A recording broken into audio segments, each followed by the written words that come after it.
Alright, hello there. I'm going to do the quickest review, I guess, for multi-booting Linux OSs onto a flash drive.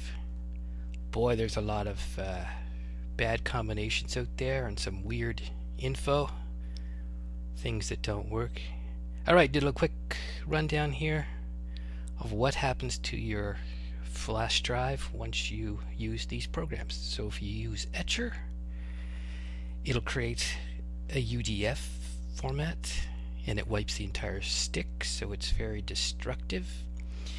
If you use Multiboot, that should be USB, Multiboot USB,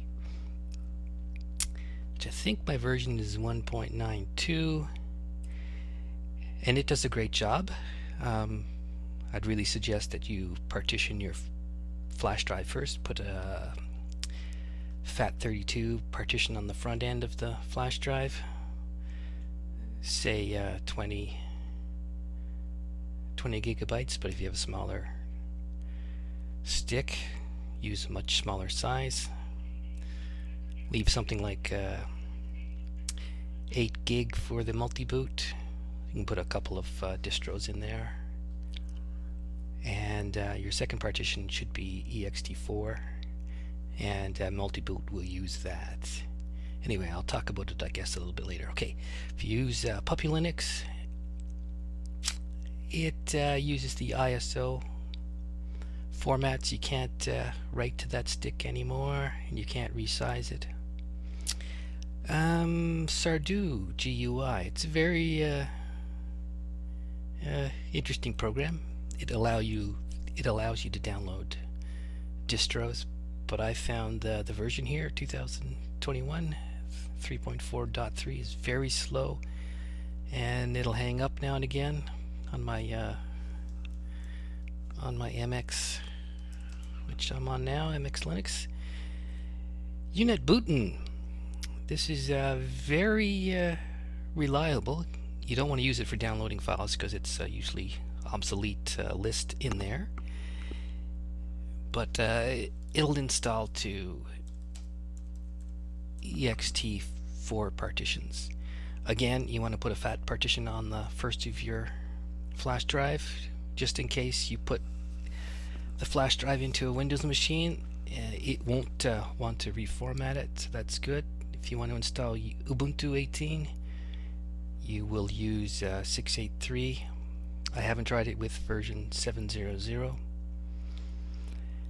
Although, if you try to install Ubuntu 20, I get the error that is not supported. But I tried it again, and it did work. So it's a little weird. Okay, ventoy. This is almost like a cult following for ventoy. They claim that it'll support all the ISOs. It is destructive write of your flash drive, so if you have flash drive with stuff on it, you don't want to use it. So what it does, it creates an extended FAT partition, which is great for huge flash drives, but it is non-resizable and it is read-only. It creates a second partition, which is ESP. I should say that's ESP instead of boot. There we go.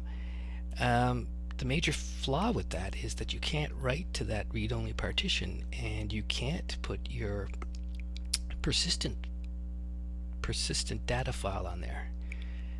Many people claim you can, but I've gone over this many times on my Linux machine here, and there's just no way you cannot write to it. Okay, so if you use unetbootin, I suggest just you make a directory as a mount point, say USB, and then you mount your flash drive partition there, say SDB2, and then after that you can install your OS via unetbootin and your ISO file. Okay, Clonezilla 2.1 or something like that. Tuxboot, I can get it to work. If I use Multiboot, it will install, but when you run it, it can't find the squash file system. And unetbootin is a no as well. It can't find the squash. No squash. But that might be just come on, machine. It might be just that version of Clonezilla. Kali, if you use that, unetbootin will work. Partition Magic, the version that I bought back in 2015, it does not work if you try it with tuxboot. Unetbootin 6, I think I used a bunch of versions there and it did work, so it probably still works. MX Linux version 19, 19.2, 19.3 does not work with tuxboot, does not work with unetbootin, and it does not work with Multiboot. Puppy Linux, Fussa 64 does not work with Multiboot USB. Bionic 32-bit 64 does work. And if you want to install EasyOS, it is a different format. It needs the entire flash drive. I tried Void, the version 2021. It does not work installed with Multiboot USB. And Ubuntu 20, 04, 64-bit, of course, LTS. It did work with unetbootin. Okay, let's just do a few little notes here on booting multiple Linux OSs from a stick.